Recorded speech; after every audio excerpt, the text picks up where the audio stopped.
আমরা ক্লাস 12 এর তড়িৎ চুম্বকত্বের বোধহয় 3rd বা 4th এই ক্লাসটা করব।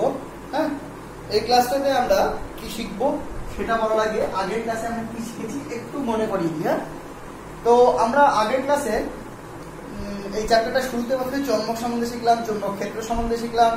চুম্বক ক্ষেত্র চুম্বকের জন্য হয়, অ্যাজ ওয়েল অ্যাজ একটা তারের মধ্যে দিয়ে কারেন্ট গেলে হয়, সেটা জানলাম। এইবার সেই কারেন্ট যাওয়ার জন্য চুম্বক ক্ষেত্রে বলরেখা কেমন হয় এবং সেই চুম্বক ক্ষেত্রের মান কত হয় সেটাও জানলাম। এবার আমার বক্তব্য হলো একটা চুম্বক ক্ষেত্র সৃষ্টি করতে পারে, এটা অবভিয়াস, কারণ একটা চুম্বক থাকলে তার আশেপাশে অন্যান্য চুম্বক আকর্ষণ ফিল করবে। দ্যাট ইজ সেই যে আকর্ষণ ফিল্ডটা তার নামই তো চুম্বক ক্ষেত্র দেওয়া হয়েছে। তো সেই চুম্বক ক্ষেত্র একটা চুম্বক তৈরি করতে পারবে, ইট ইজ নর্মাল। বাট একটা কারেন্টও যে তৈরি করছে এটা বিশাল ব্যাপার। সেটা আমাদের বিজ্ঞানী ওয়ারস্টেড বললো, দেখলো, এক্সপেরিমেন্ট করে প্রমাণ করলো এবং তার ভ্যালুও বিজ্ঞানী বায়োসাভার্ট আর অ্যাম্পিয়ার মিলে বের করলো।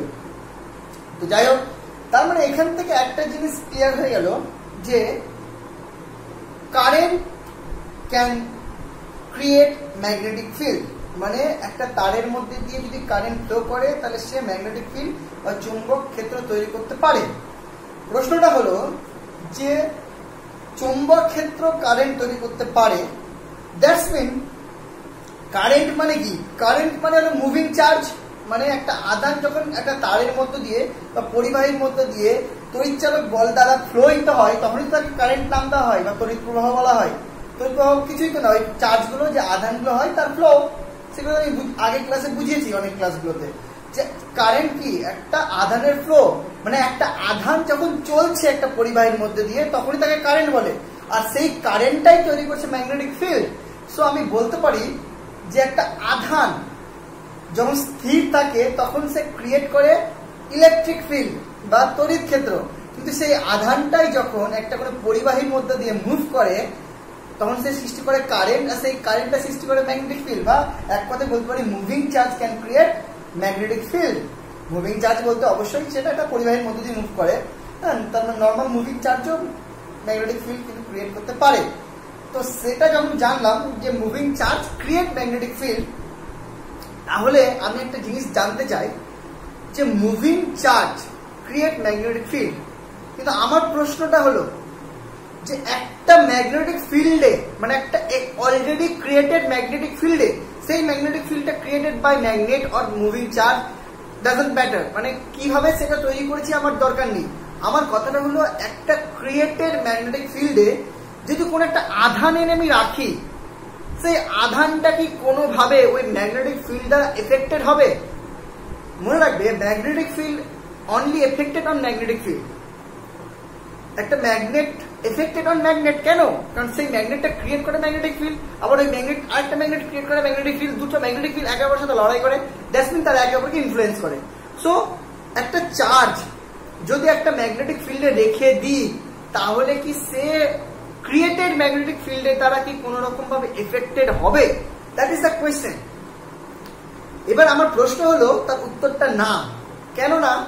কারণ একটা আধান যদি আমি কোথাও রেখে দিই, দ্যাটস মিন ওই আধানটাকে রেখে দিলে সেই আধানটা স্থির আধান হিসেবে থাকবে। একটা ম্যাগনেটিক ফিল্ডে রাখলাম, কিন্তু আধানটা যদি রেখে দিই জাস্ট, তাহলে সেটা একটা স্থির আধান হিসেবে থাকবে। আর স্থির আধান ক্রিয়েট কি? অনলি ইলেকট্রিক ফিল্ড, আর electric field doesn't effected by magnetic field, তাই না? দ্যাটস মিন ওই যে ম্যাগনেটিক ফিল্ডটা রয়েছে, সেই ম্যাগনেটিক ফিল্ডে একটা আধান রেখে দিলে তার ইলেকট্রিক ফিল্ড তৈরি করছে, সে তার ম্যাগনেটিক ফিল্ড তৈরি করছে না। দ্যাটস মিন ওই ম্যাগনেটিক ফিল্ডের সাথে এর কোনো এফেকশন হবে না। বাট সেই আধানটাকে যদি আমি ম্যাগনেটিক ফিল্ডে ছুড়ে দিই, আমি যদি সেই আধানটাকে ম্যাগনেটিক ফিল্ডের মধ্যে ছুড়ে দিই, দ্যাটস মিন আমি ম্যাগনেটিক ফিল্ডের মধ্যে আধানটাকে ফ্লো করালাম। ছুড়ে দেওয়া মানে কি? ফ্লো করাতো। এক্সটার্নাল ম্যাগনেটিক ফিল্ড রয়েছে, তার মধ্যে একটা আধানকে ছুড়ে দিলাম। এবার যেই আধানটাকে ছুড়লাম সেই আধানটাও তো, যে ছোড়া আধানটা একটা ফ্লো শুরু করে দিল, মানে ফ্লো করছে। তো ছুড়লাম মানে কি? দৌড়াচ্ছে, বেগ আছে, ভেলোসিটি আছে, সো দৌড়াচ্ছে। দ্যাটস মিন ও এখন একটা মুভিং আধান, আর মুভিং আধান create an another magnetic field. So another magnetic field is effected by this another magnetic field. That's mean ওই আধানটা যখন মুভ করবে তখন কিন্তু ও ওই ম্যাগনেটিক ফিল্ড যেটা এক্সটার্নাল আমি তৈরি করে রেখেছি, সেই ম্যাগনেট দ্বারা হোক আর কারেন্ট দ্বারা হোক, সেই ম্যাগনেটিক ফিল্ডের মধ্যে কিন্তু ও একটা ফোর্স ফিল করবে। যেমন একটা চুম্বক ক্ষেত্রের মধ্যে একটা চুম্বক এসে বল ফিল করে, সেমন একটা ম্যাগনেটিক ফিল্ড চুম্বক ক্ষেত্রের মধ্যে একটা আধানকে রেখে দিলে সে কোনো বল ফিল করবে না, বাট সেটাকে যদি ওর মধ্যে ছুড়ে দিই বা একটা স্পিড দিয়ে দিই তাহলে কিন্তু ও একটা বল ফিল করবে। দ্যাটস মিন ওই একটা চুম্বক ক্ষেত্রে একটা আহিত আধান বল ফিল করে। বল কখন ফিল করে? যখন ওর মধ্যে ভেলোসিটি থাকে। তার মানে ভেলোসিটিটা ইম্পর্টেন্ট। কতটা ফিল করে সেটা ডিপেন্ড করবে ম্যাগনেটিক ফিল্ডটা যেটা এক্সটার্নাল রয়েছে তার ভ্যালু কত। তাছাড়াও ডিপেন্ড করবে কার উপর? ওই যে ম্যাগনেটিক ফিল্ডটা যে আধানটা নিয়েছি তার ভ্যালু কত। যদি আধানটার ভ্যালু বেশি কম হয় সেক্ষেত্রে ম্যাগনেটিক ফিল্ডটা কম বেশি হতেই পারে, ওটা ম্যাগনেটিক ফোর্সটা যেটা আধানটা ফিল করবে। তো এত কিছু ভেবে বিজ্ঞানীরা যেটা আবিষ্কার করেছিল যে একটা আধানকে যদি কোনো ম্যাগনেটিক ফিল্ডের মধ্যে এক্সটার্নাল ম্যাগনেটিক ফিল্ডের মধ্যে ছুড়ে দিই তাহলে সে যতটা ফোর্স ফিল করবে that force is equal to Q V cross B, v আর বি ভেক্টর। তার মানে একটা আহিত আধান যখন একটা ম্যাগনেটিক ফিল্ডের মধ্যে ছুড়ে দেওয়া হয় তার মধ্যে একটা ফোর্স ফিল হয়। সেই ফোর্সের ভ্যালু কত? কিউ মানে আধানটার ভ্যালু, ভেলোসিটি মানে আধানটার ভেলোসিটি, আর বি মানে যে এক্সটার্নাল ম্যাগনেটিক ফিল্ড আমি রেখেছি তার ম্যাগনেটিক ফিল্ডের ভ্যালু। এই তিনটা রাশির উপর ডিপেন্ড করে। এখান থেকে কয়েকটা জিনিস আমি ক্লিয়ার হয়ে যাব। সেটা হলো নাম্বার 1, যদি v = 0 হয় মানে যদি আমি আধানটাকে রেখে দিই তাহলে ফর্মুলাই বলছে f = 0, কারণ একটা জিরোর সাথে কিছু মাল্টিপ্লাই করলে সেটা 0 হয়। দেখুন এখান থেকে ফর্মুলা থেকে একদম ফর্মুলাটা এত সুন্দরভাবে ক্রিয়েট করা হয়েছে যেটা এটা মেনটেন করছে যে আধানটাকে যদি আমি কোনো ম্যাগনেটিক ফিল্ডের মধ্যে শুধু রেখে দিই গিয়ে তাহলে কিন্তু সে কোনো রকম ফোর্স ফিল করবে না। বাট যদি আমি ওকে একটা ভেলোসিটি দিই তাহলেই ও ফোর্স ফিল করবে। এবার কখন বেশি ফোর্স ফিল করবে, কখন কম ফোর্স ফিল করবে, এবং মানে ভেলোসিটি থাকা সত্ত্বেও কখন কোনো ফোর্স ফিল করবে না সেটাও কিন্তু সম্ভব, কারণ this is a cross product. Cross product mean ভ্যালুতে একটা সাইন থিটা থাকবে, আর sine theta means depend on theta, V আর বি এর মাঝখানে থিটা, ঠিক আছে? তো ভি আর বি এর মাঝখানে থিটার উপর ডিপেন্ড করেও কিন্তু এফ এর ভ্যালু 0 হতে পারে, কারণ আমরা জানি sin 0 = 0। যদি কোনোভাবে ভি আর বি এর মাঝখানে অ্যাঙ্গেল 0 হয় তাহলে কিন্তু কোনো রকম ফোর্স ফিলিং হবে না। অ্যাজ ওয়েল অ্যাজ যদি ভি আর বি এর ডিরেকশন অপোজিট হয়, 180 হয়, sin 180 ও 0 হয়, দ্যাট মিন্স সেক্ষেত্রেও কিন্তু কোনো রকম ফোর্স ফিল হবে না। দ্যাট মিন কোনো একটা আহিত আধানকে একটা চৌম্বক ক্ষেত্রে রেখে দিলে তো কোনো ফোর্স ফিল হবেই না। তাছাড়াও যদি আমি চৌম্বক ক্ষেত্র যেদিকে সেদিকেই জিনিসটাকে ছুড়ি, মানে সেই ডিরেকশনে মানে ভি আর বি যদি প্যারালাল হয় সেদিকে হোক বা তার অপোজিট ডিরেকশনে হোক, তাহলেও কিন্তু কোনো রকম ফোর্স ফিল হবে না ভেলোসিটি থাকা সত্ত্বেও। এই ফর্মুলাটা সেটাই বলছে। ওকে, সো একমাত্র ফোর্স ফিল করা হবে যখন ভি আর বি দুটো আলাদা ডিরেকশনে থাকবে। সে যে কোনো হতে পারে, যে কোনো অ্যাঙ্গেল হতে পারে, কিন্তু যদি একে অপরের প্যারালাল হয়ে যায় তাহলে কিন্তু কোনো রকম ফোর্স থাকবে না। ওকে, এখান থেকে আরেকটা খুব ইন্টারেস্টিং জিনিস ফাইন্ড করা যায়, সেটা হলো বি এর ডিরেকশন। What is the direction of B?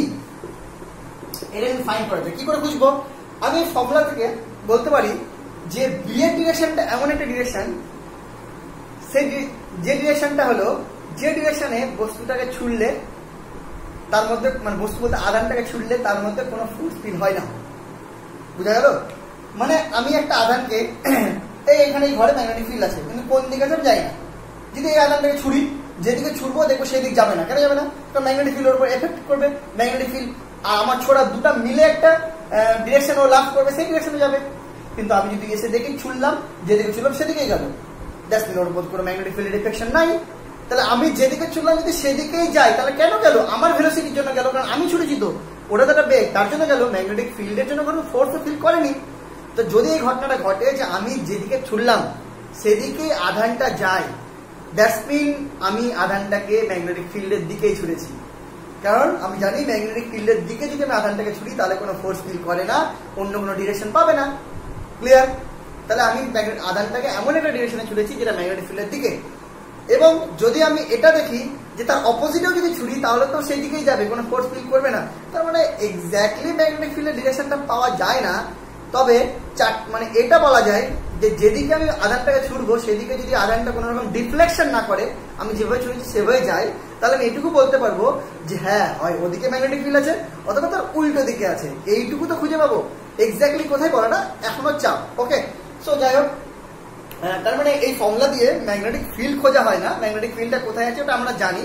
আমরা এখানে আহিত যে আধানটাকে ছুড়বো, সে আহিত আধানটা যে ফোর্স ফিল করবে সেই ফোর্সের ডিরেকশন কি, এবং সেই ফোর্সের ডিরেকশন অ্যাজ ওয়েল অ্যাজ আমার বি, মানে আমি যে ভি দিয়েছি তার direction as well as B এর ডিরেকশন সব মিলে ও কেমন করে একটা পথ পাবে, কেমন করে যাবে, কোন দিকে যাবে, সেগুলো আমরা এখন খুঁজবো। ওকে, সো শুরু করি। তো আরেকটা জিনিস দেখে নাও, খুব সুন্দর জিনিস, সেটা হলো যদি বাই চান্স আমি আধানটাকে এক্স্যাক্টলি বি এর সাথে পারপেন্ডিকুলার ভাবে ছুড়ি বা লম্ব ভাবে ছুড়ি, তাহলে কিন্তু যে ফোর্সটাও ফিল করবে সেটা হলো q V B sine 90। Sine 90 means 1, that is Q V B, সব থেকে ম্যাক্সিমাম। তাহলে সব থেকে ম্যাক্সিমাম ফোর্স আধানটা তখনই ফিল করবে যখন আমি তাকে ওই ম্যাগনেটিক ফিল্ডের সাথে লম্বভাবে ছুড়বো।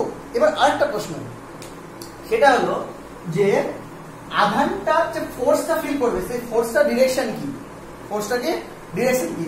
আমি বারবার বলে দিই, ক্রস প্রোডাক্ট মানে direction perpendicular to the plane containing the other two vector. That's mean F vector মানে হলো এই ভেক্টরটা মিলে যে প্লেন বা যে তলটা তৈরি করেছে সেই তলের সাথে লম্ব দিক। এটা কিন্তু মনে রাখতে, ক্রস প্রোডাক্ট মানে তাই যে দুটো ভেক্টরে ক্রস করে অ্যান্সারটা পাচ্ছি সেই দুটো ভেক্টর যে তলে থাকবে তার সাথে লম্ব। মানে এক কথায় বলতে গেলে এই অ্যান্সারটা সবসময় এরোলম্ব এরোলম্ব এরোলম্ব এরোলম্ব দুটারই লম্ব হতে হবে এটা। Okay, that is the cross product. এবার দুটো জিনিসের লম্ব হলেও তারও দুটো ডিরেকশন হয়, একটা পজিটিভ একটা নেগেটিভ। মানে এখানে তিনটা ভেক্টর, তো তিনটা ভেক্টরকে যদি আমি তিনটা অ্যাক্সিস হিসেবে ভেবে নিই এক্স ওয়াই জেড, তাহলে যদি এটা এক্স আর ওয়াই করে, এটা যদি এক্স ডিরেকশন বরাবর কাজ করে, এটা যদি ওয়াই ডিরেকশন বরাবর কাজ করে, তাহলে অবভিয়াসলি এটা জেড ডিরেকশন বরাবর কাজ করবে। এটা ওয়াই, এটা এক্স হলে এটা জেড, এটা এক্স, এটা জেড হলে এটা ওয়াই, এভাবে কাজ করবে। কিন্তু আমার প্রশ্ন হলো যে এক্স ওয়াই জেড তো হয়, তার সাথে positive negative x negative y negative z তো হয়।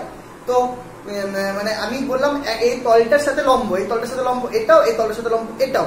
তো এইটা কনফিউশনের জন্য হয় কস2 রুল, আর একটা হয় এসএইচ ভেক্টর রুল বা ভেক্টর এসএইচ, আমি আর কেউ না। তো ভেক্টর রুল মানে সেটাই, যেটা আমি যদি আমি এক্স্যাক্টলি এই দুটার কোন অ্যাক্সিস বরাবর কাজ করছে পেয়ে যাই এবং তাদের খালি ইউনিট ভেক্টর নিই এবং তাদের ক্রস করি, রেজাল্টটা অটোমেটিক দিয়ে দেবে যে এই ভেক্টরটা কোন দিকে হবে। ওকে, ফর এক্সাম্পল সাপোজ যে কোনো একটা ডিরেকশন চুজ করলাম, হ্যাঁ, সাপোজ লম্ব নিতে হবে কিন্তু এই দুটো, হ্যাঁ, তাহলে এটা লম্ব আসবে। তো সাপোজ এটা মনে করো ভি চুজ করলাম, আরটা লাগবে বি, তো সাপোজ এটা চুজ করলাম বি, তুমি উপরটা চুজ করতে পারতো যা ইচ্ছে হলো। তাহলে এবার আমার কাজ হবে এফ বের করা, তার জন্য আমাকে আগে অ্যাক্সিস নিতে হবে। দেখে নাও, অ্যাক্সিসের ডিরেকশন আমি আরেকটা বলছি, এর আগে একবার কিন্তু আমি বলেছিলাম তোমার সেই চৌম্বক ক্ষেত্রে বায়ো-সাভার্ট লয়ের একটা অ্যাপ্লিকেশনে, আমি আবার বলছি, এরপর আমি আবার বলবো, এটা বারবার দেখবে, এক সময় গ্যারেন্টি যে তুমি এটা ধরতে পারবে, তখন থেকে তুমি এটাই অ্যাপ্লাই করবে। তো আমার কাজ কি হবে, যে কোনো ওয়াইজ আমি একটা anti clockwise x y z put করবো। সাপোজ এটাকে এক্স করলে এটাকে ওয়াই করতে হবে, এটাকে জেড করতে হবে। এবার আমাকে দেখতে হবে এই ছবিটা এখানে আমাকে ঢুকাতে হবে। কেমন করে ঢুকাবো, দেখো ভি দেখো এই ছবি সেম, তার মানে ভিটাকে আমি এখানে ঢুকিয়ে দিলাম। ওকে, তারপরে বিটা দেখো এই অনুযায়ী নিচের দিকে, সো আমি এটাকে এইখানে ঢুকিয়ে দিলাম, বি ডাউন করে দিলাম, সেম ছবি এখানে পুট করে দিলাম। তাহলে এবার আমি জেড বের করবো, তাই তো, মানে এফ বের করবো। So F is equal two হয় ভি ক্রস বি। এবার অঙ্কটাতে যাবো, কি আছে, ভি ক্রস বি। এবার ভি এর জায়গায় দেখবো এই ছবি অনুযায়ী ভি কি, এই ছবি অনুযায়ী ভি হলো আই, ছবিতে দেখবো যেখানে আছে তার ভিটা নেবো এবং ক্রস দিব। বি কি, বি হলো দেখো নিচের দিকে, ওয়াই এর নিচের দিকে, মানে ওয়াই মানে জে, তার নিচের দিকে মানে মাইনাস জে। এবার এর অ্যান্সার নিব, আই জে কি হয়, আই জে কে, এই ক্লকওয়াইজ। ওকে, আই জে মানে নরমাল কে। এবার একটা মাইনাস তো অলরেডি এর ছিলই, তাহলে সেই মাইনাসটা বসলো খালি, that is answer minus K. Minus K মানে কি, জেড ডিরেকশনে নয়, অপোজিট টু জেড ডিরেকশন। এবার ডিরেকশন গুলো বলে দিই, এই এক্স অক্ষ সবসময় আমার হিসাবে বোর্ড থেকে ডান দিক, এটা বোর্ড থেকে ওপর দিক, এটা হলো বোর্ড থেকে বাইরের দিক। ওকে, দ্যাটস মিন এটার উল্টো হলো বোর্ড থেকে বাম দিক, এটার উল্টো হলো বোর্ড থেকে নিচের দিক, আর এটার উল্টো হলো বোর্ড থেকে ভেতরের দিক। তাহলে এই কটা ডিরেকশন নিয়ে আমাকে বলবে, তোমার খাতা হিসাবে বলবে কি, ডান দিক, বাম দিক, ওপর, নিচ, ভেতর, বাহির, এই কটা কিন্তু খেয়াল রাখবে। ওকে, তো সেই হিসাবে এই ছবির অনুযায়ী এই দুটো ভেক্টর অনুযায়ী মানে এফ এর ডিরেকশন কি, বোর্ড থেকে ভেতরের দিকে। ওকে, এইভাবে তুমি ফাইন্ড করবে। ওকে, তো আমি একটা এটা আমি একটা বুঝিয়ে দিলাম। এবার একটা বইয়ের আসছে, হ্যাঁ, বইয়ে একটা দিয়েছে বের করা, সেটা বের করছি এখন। সো বই বলছে যে সাপোজ তোমার ভি বি এর সাথে লম্ব। এবার ভি আর বি কে আমি পুট করছি কেমন করে দেখো বই অনুযায়ী। প্রথমত ডট ডট দিয়ে বোঝাচ্ছে এটা বি আছে এই style. B means dot dot. কেন ডট ডট? মানে এটা কিন্তু আমার হিসাবে জেড অ্যাক্সিস, বোর্ড থেকে বাইরে। ডট মানে বোর্ড থেকে বাইরে, ক্রস মানে বোর্ড থেকে ভেতরে। যখন আমি বসাবো ঠিকঠাক কিন্তু বসাতে হবে। এটা বি বলে দিল। এবার দেখো যদি এটা ডট ডট দেওয়া আছে মানে বোর্ড থেকে বাইরের দিকে আছে, তার মানে গোটা বোর্ডটার সাথে এটা লম্ব। ওকে, তাহলে বোর্ডের প্লেনটার সাথে এটা কিন্তু লম্ব হয়ে আছে। ওকে ওকে, এবার ভি যদি বলে এর সাথে লম্ব, তাহলে এর সাথে লম্ব এটাও হতে পারে, এটাও হতে পারে। কারণ বোর্ডের সাথে এটাও লম্ব, এটাও লম্ব। কারণ বোর্ড তো এটা, সরি বি এর সাথে, বি তো এটা, বি এর সাথে এটাও লম্ব, এটাও লম্ব। ওকে, তো সাপোজ আমি এটা নিলাম, চুজ করলাম যে এটা হলো ভি, এটা কি ভি, আর এটা হলো বি। ওকে, ভি আর বি তোমাকে বলে দেওয়া হলো। কি বললো? যে বোর্ড থেকে বাইরের দিকে বি কাজ করছে, ম্যাগনেটিক ফিল্ড কাজ করছে, এবং ভি বোর্ড থেকে ডান দিকে কাজ করছে। এই অবস্থায় তোমাকে বলা হলো you find the force F. এই ফোর্সটা ফাইন্ড করো। ওকে, খুব ইজি, তুমি কিচ্ছু অ্যাপ্লাই করবে না, তুমি একদম ফোর্সের ফর্মুলায় চলে যাবে। ফোর্সের ফর্মুলা কি? F is equal to Q V cross B. তুমি কিউ এর কথা ভুলে যাও, তুমি ভি ক্রস বি এইটুকুটা মনে রাখো, তাহলেই হবে। ওকে, এবার নেক্সট তোমার ছবি দেখে অ্যাক্সিসে এদেরকে বসাও। অ্যাক্সিসে কে নাও, আঁকলে এক্স ওয়াই জেড। এবার দেখো মন দিয়ে দেখবে, প্রথমে ভি, ভি বসাও। ভি কই? বি দেখতে পাচ্ছ এক্স অ্যাক্সিসে বসে গেল, বসে গেল। এবার বি বসাও, বি বোর্ড থেকে বাইরের দিকে, তার মানে জেড অ্যাক্সিসে দেখো বি বসে গেল। খুব সিম্পলি, তাই না? এটা মানে কি? এটাই তো বোর্ড থেকে বাইরের দিকে যাচ্ছে আমার, এটাই তো বুঝাইছি আমি। এই জেড অ্যাক্সিসটা তো আমি সেটাই বুঝাচ্ছি, বোর্ড থেকে বাইরের দিকে। তাহলে এটা বিতে বসে গেল, হয়ে গেল কাজ। এবার সিম্পল ভি ক্রস বি তে তুমি এবার এই অ্যাক্সিসের ইউনিট ভেক্টর গুলো বসাও। অ্যাক্সিসের ইউনিট ভেক্টর ভি তে কি আছে? আই ক্যাপ, তো আই ক্যাপ বসাও। ক্রস বি তে কি আছে? জে ক্যাপ, কোনো নেগেটিভ নেগেটিভ ব্যাপার নাই। এবার আই জে ফর্মুলা চলে যাও, I J K normal direction, তাহলে কেটা হবে পজিটিভ। সো কে পেয়ে গেল, কে কোথায়? এই এটা হলো কি হলো, ভুল হয়ে গেল, sorry sorry sorry sorry sorry, এটা আই, এটা জে না, এটা জেড। জেড মানে কে? জেড মানে কি? ভি ক্রস বি, তো ভি হলো আই। ওকে, এবার বি তো এটা, বি তো জেড অ্যাক্সিস, জেড অ্যাক্সিস মানে কে? তার আই ক্রস কে। এবার আই ক্রস কে মানে কি? আই কে উল্টো, দ্যাট মিন মাইনাস জে। দেখো মাথায় ঢুকলো?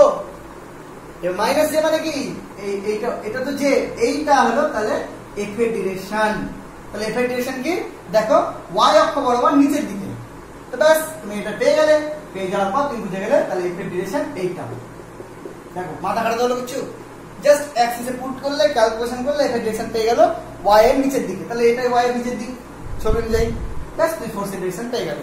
তাহলে তুমি এবার ফোর্সের ডিরেকশন পেয়ে গেলে। তাহলে এটা হলো ম্যাগনেটিক ফোর্স আধানটার উপর, এটা হলো আধানটার উপর ভেলোসিটি। তাহলে এই দুটো ভেক্টর নিয়ে জিনিসটা কি হবে? মাঝখান দিয়ে যাবে। মাঝখান দিয়ে যখন এই পজিশনে আসবে তখন ওর উপর এই স্পর্শক বরাবর কাজ করবে ভেলোসিটি ভি। ওকে, বি তে তো এইভাবে কাজ করছে, এবং এই দুটোকে যদি আবার দেখি তাহলে দেখবে এফ আবার এই বরাবর কাজ করছে। সিমিলারলি এই দুটো মিলে এখানে যাবে, সেখানে কি যদি এফ চেক করি তাহলে দেখবে এই বরাবর কাজ করছে। তো এরকম করতে করতে এফটা দেখবো এই জিনিসটা বানবান করে ঘুরতে থাকবে, আর প্রত্যেকটা পজিশনে এফটা কেন্দ্র বরাবর কাজ করবে। তার মানে একটা জিনিস কি বুঝে গেলাম, যে যখন একটি আহিত আধান কোন এক্সটার্নাল ম্যাগনেটিক ফিল্ডের সাথে লম্বভাবে ওর ভেলোসিটি থাকে, তখন সেটা ওই ম্যাগনেটিক ফিল্ডের মধ্যে গোল গোল গোল গোল গোল করে ঘুরতে থাকে, এবং তার কেন্দ্রের দিকে সবসময় যে ম্যাগনেটিক ফোর্স বা ম্যাগনেটিক বলটা কাজ করে সেটা সবসময় কেন্দ্রের দিকে কাজ করে। এবার আমরা আবার জানি কোন বস্তু যখন বৃত্তপথে ঘোরে তখন তার কেন্দ্র বরাবর কাজ করে অভিকেন্দ্র বল। দ্যাটস মিন এখানে যে ম্যাগনেটিক ফোর্সটা কাজ করবে সেটা অ্যাকচুয়ালি অভিকেন্দ্র বল। আবার অভিকেন্দ্র বল আমরা জানি mv²/r, যার মনে আছে খুব ভালো, যার মনে নেই 11 এর ক্লাসে একবার পড়ে নাও। মনে রাখে কোনো কিছু ঘুরলেই তার জন্য লাগে অভিকেন্দ্র বল, আর অভিকেন্দ্র বলের ভ্যালু হলো mv²/r। সো আমি বুঝে গেলাম যে এখানে mv²/r কাজ করছে কেন্দ্র বরাবর, কিন্তু অ্যাকচুয়ালি কেন্দ্র বরাবর কাজ করছে তো তোমার ম্যাগনেটিক ফোর্স। তো সেই ম্যাগনেটিক ফোর্সটা এখানে অভিকেন্দ্র বলটা যোগান দিচ্ছে। ওই মানে তোমার 11 ছিল যে অভিকেন্দ্র কোনো কিছু ঘুরতে গেলে অভিকেন্দ্র বল লাগে, যোগান দেয় কি? কখনো ম্যাগনেটিক ফোর্স, কখনো মহাকর্ষ বল, কখনো ইলেকট্রিক ফোর্স, সবাই ঠিক আছে। যখন যার যে পায় তখন সে যোগান দেয়। তো এক্ষেত্রে কে যোগান দিল? Magnetic force. তো ম্যাগনেটিক ফোর্সটা কত আবার? Q V cross B, that is Q V B sine কত, ভি আর বি এর মাঝখানে আছে ভি আর বি হলো 90, that is Q V B only. So M V square by R equal to Q V B. এখান থেকে যদি আমি যে বৃত্তবাদী জিনিসটা ঘুরবে তার রেডিয়াস বের করি, তার রেডিয়াসটা হবে R equal to V B একটা কেটে যাবে, তো Q B R by M V, Q B R by M V, মনে হচ্ছে তাই, এম ভি নেমে যাবে, Q B by M V, sorry আরটাকে বের করছি, সরি ভুল হচ্ছে মনে হচ্ছে, ক্যালকুলেশন দ্বারা দেখতে হবে, আচ্ছা করছি, হ্যাঁ, M V by R is equal to Q B, that is R is equal to M V by Q B, okay, M V by Q B. তাহলে এটা কি বেরিয়ে গেল? তাহলে আমি এখান থেকে এটা সিওর হয়ে গেলাম যে একটা আধান যদি একটা কোনো ম্যাগনেটিক ফিল্ডের সাথে লম্বভাবে মানে ছোড়া হয়, মানে ভেলোসিটি দেওয়া হয়, তাহলে সেটা ওই জায়গাতে বানবান করে ঘুরতে থাকবে, ওকে। এবং সে যে ব্যাসার্ধ নিয়ে ঘুরবে তার ভ্যালু হলো M V by Q B. এখান থেকে এটাও বের করা যায় যে ঘোরার সময় এর পর্যায়কাল কত হবে, ক্যাপিটাল টি ইকুয়াল টু পর্যায়কাল মানে পরিধি by velocity 2 pi R by V, মানে 1 সেকেন্ডে যদি মানে পুরো ঘুরতে 2 পাই আর লাগে, আর ভেলোসিটি ভি 2 পাই আর ভি করলে পর্যায়কাল টাইমটা পেয়ে যাবে, কত টাইম লাগলো। সো এখান থেকে এখানে পুট করে দিই, তাহলে 2 pi by V into M V by Q B, তাহলে ভি ভি কেটে গেল, 2 pi into M by Q B, দেখো বুঝতে পারলে, এটা হলো পর্যায়কাল। আবার এখান থেকে কম্পাঙ্ক বের করা যায়, কম্পাঙ্ক মানে 1 by T, that is equal to 1 by 2 pi Q B by M. এখান থেকে একটা জিনিস খুব ভালো লক্ষ্য করা গেল যে পর্যায়কাল বা কম্পাঙ্কতে কিন্তু কোনো ভেলোসিটি নেই বা কোনো রেডিয়াস নেই, তার মানে কম্পাঙ্ক আর পর্যায়কাল তোমার ভেলোসিটি কত স্পিডে ছুড়েছি তার উপর ডিপেন্ড করে না, ঠিক আছে, বোঝা গেল? ওকে, নেক্সট আমরা পড়বো এবার যে এই আহিত আধানকে আমরা কি করেছিলাম, চৌম্বক ক্ষেত্রের সাথে লম্বভাবে ছুড়েছিলাম। এবার আমরা দেখব আহিত আধানকে চৌম্বক ক্ষেত্রের সাথে যদি লম্বভাবে না ছুড়ি তাহলে কি হয়, দেখা যাক। সো আমাদের এখন ইন্টারেস্ট হলো যে আমি আহিত আধানটিকে ম্যাগনেটিক ফিল্ডের মধ্যে ছুড়বো, কিন্তু এর আগে আমি ম্যাগনেটিক ফিল্ডের সাথে লম্বভাবে ছুড়ছিলাম, এবার আমি লম্বভাবে ছুড়বো না, এবার আমি একটা অ্যাঙ্গেল করে ছুড়বো, দেখা যাক কি হয়। তো এই কেসটাতে করার আগে আমি আগের ক্ষেত্রে ম্যাগনেটিক ফিল্ডটাকে বোর্ড থেকে বাইরে নিয়েছিলাম এবং আমি 3D দেখাচ্ছিলাম, যেখানে আমি ম্যাগনেটিক ফিল্ডটাকে ডট দিয়ে দেখেছিলাম। এক্ষেত্রে আমি ওটাকে ডট দিয়ে দেখাচ্ছি না, এক্ষেত্রে আমি ধরে নিচ্ছি এইটা ম্যাগনেটিক ফিল্ড, একদম বোর্ড থেকে ওপরের দিকে এটা ম্যাগনেটিক ফিল্ড, ওকে। এক সেকেন্ড, একটু এয়ারপ্লেন মোডটা করে দিই, নইলে মেসেজ আসছে। সো এটা হলো ম্যাগনেটিক ফিল্ডের ডিরেকশন বি, তাহলে বি এর ডিরেকশন করলাম এবার বোর্ড থেকে ওপরের দিকে। এই অবস্থায় বাকি ডিরেকশন গুলো কি, এটা একটা থাকলো আর এটা একটা থাকলো, এটা হলো বোর্ড থেকে বাইরের দিকে, ঠিক আছে। তো আমি এবার একটু অন্যভাবে নিলাম, যে বি এর ডিরেকশনটা আমি একটু এইভাবে নিলাম, হ্যাঁ। তো বি এর ডিরেকশন যদি আমি এইভাবে নিই, তো এইভাবে বি এর ডিরেকশন নেওয়ার পর আমি সবসময় কি করি, বি এর সাথে লম্বভাবে হয় এইভাবে ভিটা অ্যাপ্লাই করি, অথবা এইভাবে ভিটা অ্যাপ্লাই করি। তো যেভাবে বি অ্যাপ্লাই করি না কেন জিনিসটা ঘোরে, কিন্তু এই কেসে কারণ দেখো বি এর সাথে লম্ব, এটাও লম্ব, আমি এই কেসে কি করবো, ভিটা মনে করো আমি এই দিকটাই অ্যাপ্লাই করছি, হ্যাঁ, এটা এক্স, এটা ওয়াই, এটা জেড, আমি মনে করি এবার এক্স বরাবরই অ্যাপ্লাই করছি ভিটাকে, কিন্তু এবার শুধু পার্থক্যটা কি, ভিটা আমি এক্স বরাবর মানে এইসব জায়গা থেকে মনে করে ছোটা শুরু করছি, তাহলে দেখতে ভালো লাগবে। এখান থেকে আমি ভি এর ডিরেকশনটা এইভাবে না করে এইভাবে করলাম, মানে বুঝতে পারলে, কোনা করে দিলাম। দেখো যদি এইটা নিতাম, এটা যদি ভি এর ডিরেকশন নিতাম তাহলে সিম্পল ছিল, জিনিসটা এইভাবে ঘুরতো এই তলটাতে, কারণ এই কেন্দ্র বরাবর এটা তার কেন্দ্র হতো, এই কেন্দ্র বরাবর ঘুরতো, এখানে বল কাজ করতো, এখানে বল কাজ করতো, দিয়ে জিনিসটা এই বর্ণন করে এই পথে ঘুরতো, এই কেসটা হতো।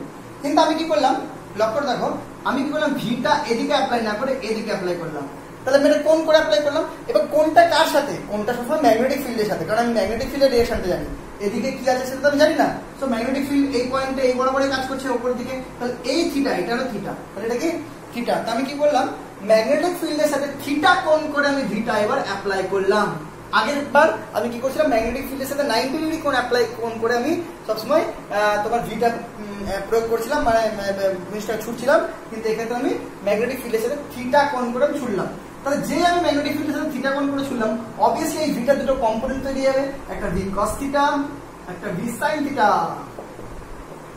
লক্ষ্য করো, দেখতে পাচ্ছ ভি কস থিটা আর ভি সাইন থিটা। এই কম্পোনেন্ট গুলোর মধ্যে দেখো ভি কস থিটা কম্পোনেন্টটা বি এর ডিরেকশনে কাজ করছে। বি দেখো উপরের দিকে, তো ভি কস থিটা তো উপরের দিকে, তাহলে ভি কস থিটার জন্য বি এর উপর কোনো এফেকশন পড়বে? কোনো রকম এফেকশন পড়বে না। জাস্ট ভি কস থিটা পার্টটা খালি ওই আধানটাকে উপরের দিকে নিয়ে যাওয়ার চেষ্টা করবে।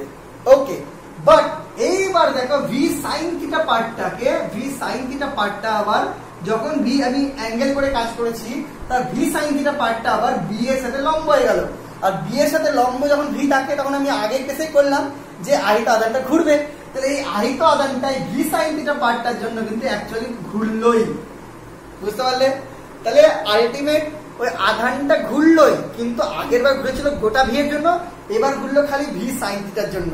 কিন্তু সমস্যাটা হলো ভি সাইন থিটাকে ঘোরাচ্ছে ঠিক আছে, কিন্তু ভি কস থিটাকে কেউ আটকাতে পারছে না। ভি কস থিটা কি করছে, আধানটাকে উপরের দিকে ঠেলে নিয়ে যাচ্ছে ম্যাগনেটিক ফিল্ডের দিকেই। অর্থাৎ এই ভি কস থিটার সাথে ভি সাইন থিটার জন্য ঘূর্ণনরত আধানটার সাথে ওকে আবার আধানটাকে ভি কস থিটা উপরের দিকে টেনে টেনে নিয়ে যাচ্ছে। সো এই দুটা মিলে এখানে কি হবে, এই এটা এই গোল গোল গোল গোল গোল গোল করে করে উপরের দিকে উঠতে থাকবে। বুঝতে পারলে? বোঝা গেল কি, যে আধানটা যদি লম্বভাবে কাজ করতো ম্যাগনেটিক ফিল্ডের সাথে, তাহলে খালি ঘুরতো, কিন্তু লম্বভাবে না কাজ করায় তার দুটো কম্পোনেন্ট হলো, একটা কম্পোনেন্ট লম্বভাবে আছে যেটা ঘুরাচ্ছে, কিন্তু আরেকটা কম্পোনেন্ট বি এর দিকে কাজ করছে, যেটা বি এর জন্য কোনো এফেক্ট ফেলতে পারছে না, কিন্তু নিজের ভেলোসিটির জন্য আধানটাকে উপরের দিকে চেড়ে নিয়ে যাচ্ছে। তো গোল গোল করে ঘোরা জিনিসটাকে আমি আস্তে আস্তে উপরের দিকে চাড়ছি, এটাকে বলা হয় শঙ্কুলাকার পথ। ঠিক আছে? তো তাহলে এরকম শঙ্কুলাকার একটা পথ তৈরি হবে। তো এই কেসটাতে যদি আমি রেডিয়াসটা বার করি, যে পথগুলো তো ঘুরছে সেই পথগুলো গোল গোলই তো অ্যাকচুয়ালি, সেই পথগুলো রেডিয়াস কত, তাহলে সেই রেডিয়াসের ফর্মুলা কি ছিল আগেটা থেকে? আগের ফর্মুলা ছিল হলো mv/qb। কি ছিল? mv/qb।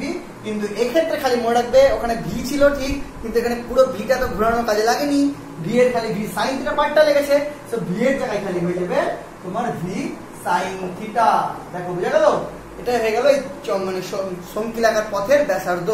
আর যদি আমি পর্যায়কালের টাইম কম্পাঙ্ক বের করি, তার সাথে ভেলোসিটি কোনো সম্পর্কই ছিল না, অর্থাৎ আগে যা ছিল এখন তাই থাকবে। তাহলে পর্যায়কালের টি ইকুয়াল টু হবে 2 পাই m/qv, যা ছিল তাই, আর কম্পাঙ্ক n ইকুয়াল টু হবে 1/2 পাই qv/m। বোঝা গেল? এইবার এখানে আরেকটা জিনিস খুব দেয়, সেটা হলো যে এই যে পথগুলো গোল গোল হচ্ছে উপর দিকে উঠছে, তাহলে একটা গোলের পরের গোল, তার পরের গোল, এই যে ডিসটেন্সটা, মানে একটা গোলের সাথে তার পরের গোলের ডিসটেন্সটাকে বলা হয় পিচ। এই পিচটা নির্ণয় করতে দেয় অনেক সময়। এই পিচ এর ফর্মুলা হলো পর্যায়কাল ইনটু রোই, মানে কি বলবো, উলম্ব বেগ। ঠিক আছে? তাহলে পর্যায়কালটা কত? টি, সেটা বসাচ্ছি, আর উলম্ব বেগটা কত? V cos theta. এই পার্টটা খালি, হ্যাঁ, ভি সাইন থিটাটাকে ভি কস থিটা। এই যদি বসিয়ে দিই, তাহলে পর্যায়কাল কি আছে? আবার পর্যায়কাল 2 পাই m/qb, তাই তো, ইনটু ভি কস থিটা। ওকে, আবার দেখো 2 পাই m/qb রাখলাম, ভি এখান থেকে বের করা যায়, দেখো ভি এখান থেকে কত হবে? ভি ইকুয়াল টু হবে qbr by m sin theta. বুঝতে পারলে কি? লিখে দিচ্ছি একটু। ভি ইকুয়াল টু এখান থেকে উঠে গেল qbr বাই নিচ থেকে উপর থেকে m sin থিটা। তাহলে এখান থেকে ভি এর মানটা যদি বসিয়ে দিই, তাহলে হবে হলো qbr by m sin theta into cos theta. Okay, তাহলে এখান থেকে m কেটে গেল, qb কেটে গেল, তাহলে বাঁচলো কি 2 pi r cos theta by sin theta, that is 2 pi r into cot theta. তাহলে কি বুঝলাম? যে যে শঙ্কুলাকার পথটা তৈরি হয় তার পিচ হয় হলো এই পথটার পরিধি ইনটু cot থিটা। তো এটা কিন্তু পরীক্ষায় দেয়। তাহলে আমরা দুটো কেসই করে নিলাম, যে একটা আহিত আধানকে কোনো একটা ম্যাগনেটিক ফিল্ডের সাথে সমানভাবে যদি ছুড়ি তাহলে তার মধ্যে কোনো ফোর্স কাজ করে না, যদি লম্বভাবে ছুড়ি তাহলে ফোর্স কাজ করে এবং বস্তুটা ঘুরে, যদি যে কোনো অ্যাঙ্গেলে ছুড়ি তাহলে ফোর্সটা কাজ করে এবং ঘুরতে ঘুরতে সেটা ম্যাগনেটিক ফিল্ডের দিকে অগ্রসর হয়, দিয়ে সমুদ্রাকার একটা পথ তৈরি করে। ওকে, তাহলে এটা হয়ে গেল। এবার আমরা যেটা পড়বো সেটা হলো একটা যন্ত্র যার নাম হলো সাইক্লোট্রন। সাইক্লোট্রনটা আমরা পরের ক্লাসে করবো, কারণ এই ক্লাসটা অলরেডি অনেক বড় হয়ে গেছে, নইলে ইন্টারেস্ট পাবে না। পরের ক্লাসে আমরা সাইক্লোট্রন পড়বো এবং আরো ওই আহিত কণার উপরই আরো কিছু অ্যাপ্লাই হয়, মানে ইলেকট্রিক ফিল্ডে থাকলে তার উপর কেমন গতি হয় সেগুলো আমি পরের ক্লাসে বলবো। ওকে, চলো ta ta, bye bye, thank you.